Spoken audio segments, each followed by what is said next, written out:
Biasanya orang menjelaskan pentingnya 3 itu pakai tabel itu.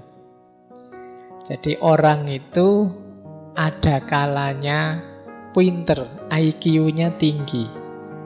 Tapi kalau tanpa kecerdasan emosi dan juga kecerdasan spiritual, dia akan menjelma jadi orang yang kaku, keras, tidak manusiawi. Nah, sehingga banyak orang yang ilmunya justru melahirkan bencana, melahirkan kerusakan-kerusakan di muka bumi. Kan banyak tokoh-tokoh yang dikenal sebagai penghancur, destruktif. Itu kan tokoh-tokoh pinter semua mereka itu. Kenapa kok bisa? Pinter itu kan berarti ilmunya banyak, wawasannya luas. Tapi kok efek dari hidupnya adalah kehancuran? Kemungkinan karena dia tidak bisa mengontrol emosinya, juga tidak mampu meraih spiritualitas. Nah, nanti ada juga orang yang IQ-nya tinggi, emosinya juga terkendali. Tapi ketika SQ-nya kurang, ya dia bisa jadi orang egois. Egois itu ya nyari nyamannya sendiri, nyari enaknya sendiri. Bisa juga dia jadi orang apatis, orang yang cuek, tidak peduli dengan yang lain, yang penting aku enak, aku nyaman. Bisa jadi orang agnostik, peduli amat. Tidak mungkin aku bisa membahagiakan semua orang, ya aku nyari enak sendiri. Para diktator, para koruptor. Diktator itu kan, dia koruptor itu kan juga pinter sekali. Dia ngambil uangnya, pinter sekali ngambil enaknya. Tapi dia spiritualitasnya rendah. Bukan agama ya, spiritualitas tidak sama dan sebangun dengan agama. Ada orang yang beragama tapi spiritualitasnya rendah. Ada ateis tertentu tapi spiritualitasnya tinggi. Itu nanti tema yang lain. Tapi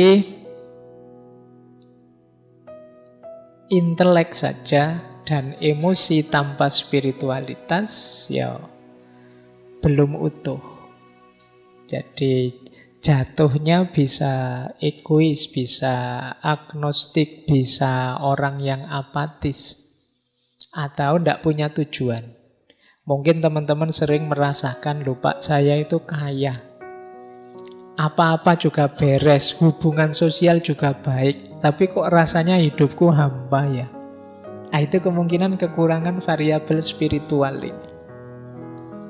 Ya kalau kalian susah, sulit, miskin, itu kan mending ya. Kan ada orang itu kaya, jabatannya tinggi, anak-anaknya sukses semua, tapi merasa hidupnya hampa. Kemungkinan unsur spiritualitasnya kurang.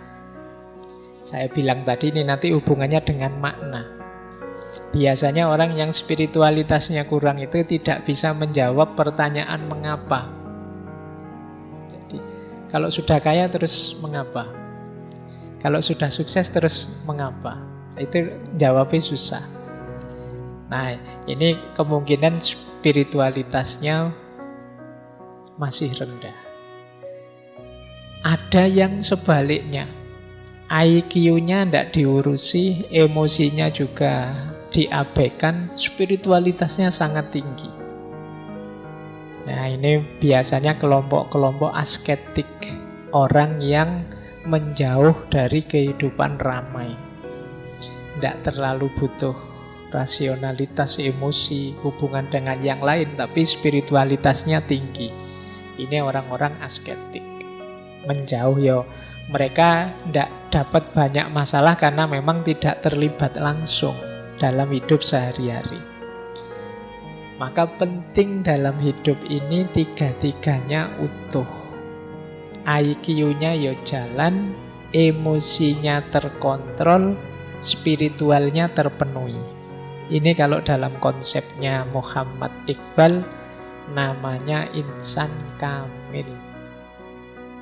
Manusia yang utuh, semua potensinya optimal. Nah, ini namanya insan kamil. Yo pinter, ya berakhlak, ya religius spiritual. Nah, ini berarti utuh hidupnya.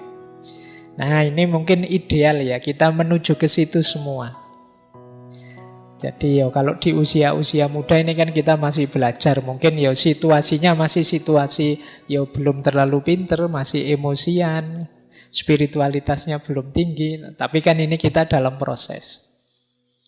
Nah, jadi inilah mengapa saya masukkan spiritual. Kalau yang IQ kok tidak dimasukkan, Pak? Ya IQ sudah kita pelajari selama ini di berpikir kritis, berpikir kreatif, dan lain sebagainya.